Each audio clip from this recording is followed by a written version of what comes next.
Začína ma to baviť. Na mne ide elektrina. Čorka prvého stupňa. Damo! Damian!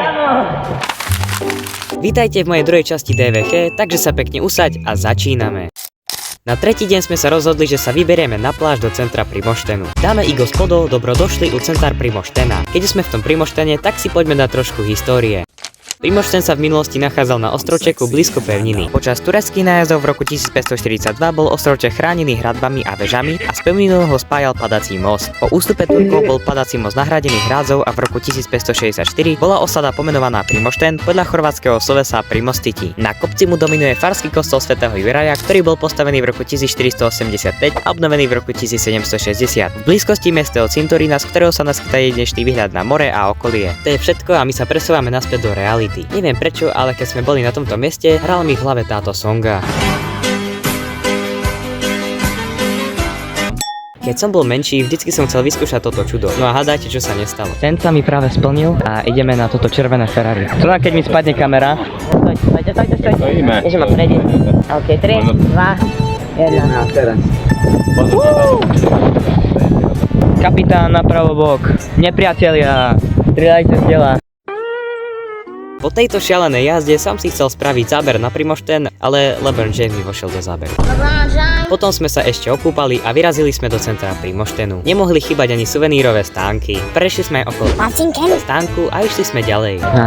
Promenáda, to mi chýbalo. Začalo fúkať tak, že... Ale to bolo v pohode, lebo v ten deň bolo minimálne 35 stupňov. Prešli sme cez hradby Primoštenu, videli sme aj pódium, ale zhodou okolností tam nikto nehral. Prešli sme aj cez Candy Shop a išli ďalej. A tu už môžete vidieť kostolík svätého Juraja. Vidíte, to som tam. Neviem, či ste ma počuli, ale povedal som to, že tam hore pôjdeme. Trošku sme sa pokochali a vyrazili sme dole. Ponikovská zmrzlina. Presunuli sme sa na druhú časť poloostrova. Bohužiaľ, odtadiaľ som si zapol na kamere funkciu proti vetru, no chcel som to len vyskúšať, ale zabudol som na to a nevypol som ju, takže odteraz zvuk bude takýto. Potom sme si dali zmrzlinu. Po výbornej balkánskej zmrzline sme nasadli do auta a išli nahoru. 17 metrov vysoký a 45 tón vážiaci pamätník bol vybudovaný na vrchu Gaj. Vytvorili ho architekt Aron Varga a sochár Milan Garčevič. Investovaných bolo 2 miliónov kún. Jo, inak Nanuk Kalipo tu stojí cez dvéčka. Potom, keď sa trošku zotmelo, prekvapil nás jeden člen z rodiny 2 a kúpil nám všetkým mojito a mňalko, nebojte sa. Zostali sme tam do západu slnka a potom sme sa pobrali domov. Vyzeralo to na super deň, až kým som nevyšiel vonku. Áno, blízko nás vypukol požiar a začalo sa to len zhoršovať. Bol to tak veľký požiar, že o ňom písali aj na internete. Ja sa bojíme dymu ako ohňa, pretože dym dokáže dusiť, či oheň dokážeme uhasiť, samozrejme, ale dym je to... Ako nechcem nič hovoriť, ale začína sa to... rozťahovať viacej. Na mne ide elektrina. Maj, povedz niečo na túto situáciu. Aký je tvoj názor? Ja verím, že sa pokojí.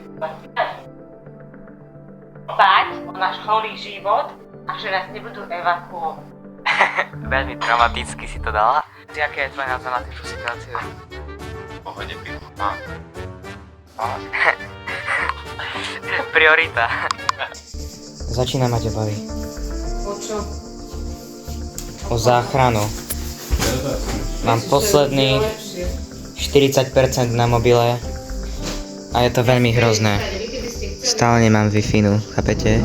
Chlapci, hlásim sa s dobrými správami a to je to, že požiar je uhasený. Nakoniec sa požiar uhasil a našťastie nikto sa nezranil.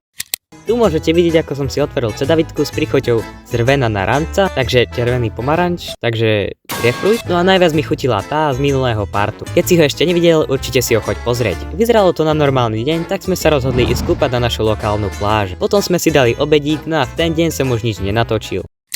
Ráno sme sa išli kúpať znova do Primoštenu. V ten deň som zistil, že moja kamera vie približovať. Keď sme doplávali, išli sme sa napapať do centra Primoštenu a 3-krát hádaj, čo sme si dali. No jasné, že...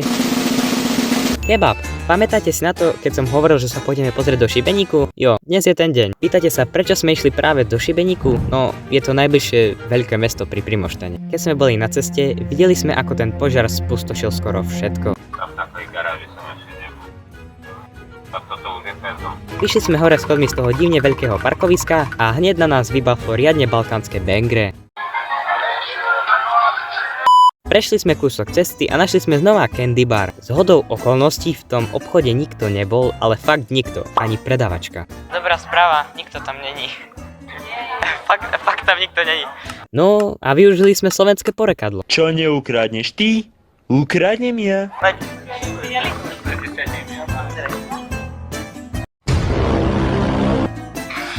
Čorka prvého stupňu. Prešli sme aj okolo mapy šibeníku a išli ďalej na hrad.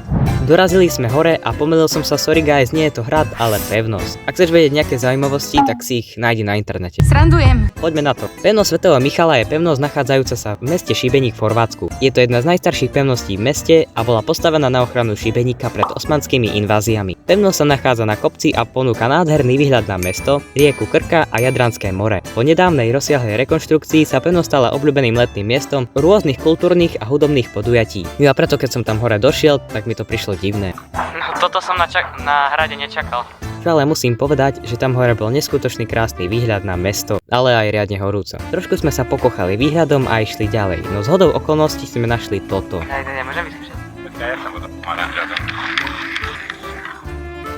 Prešli sme aj okolo obrovského gramofónu, ktorý som vôbec nepochopil, na čo tam bol, ako nejaký kráľ bol hluchý a potreboval toto. Vyšli sme dole, videli sme krásnu katedrálu a dali sme si zmrzlinu. Potom sme sa presunuli na promenádu. Benzínka pre lode.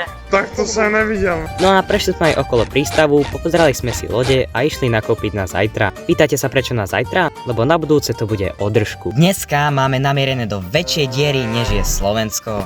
Tretia rodina si zavodla pasy na hranici a bol to veľký problém. Žona hovorila, keď sa teraz otočí, že nič sa nedieje. Bol to najhorúcejší deň v roku, 45 stupňov. Bol som tak smedný, že som musel vypiť svoje vlastné chcanky.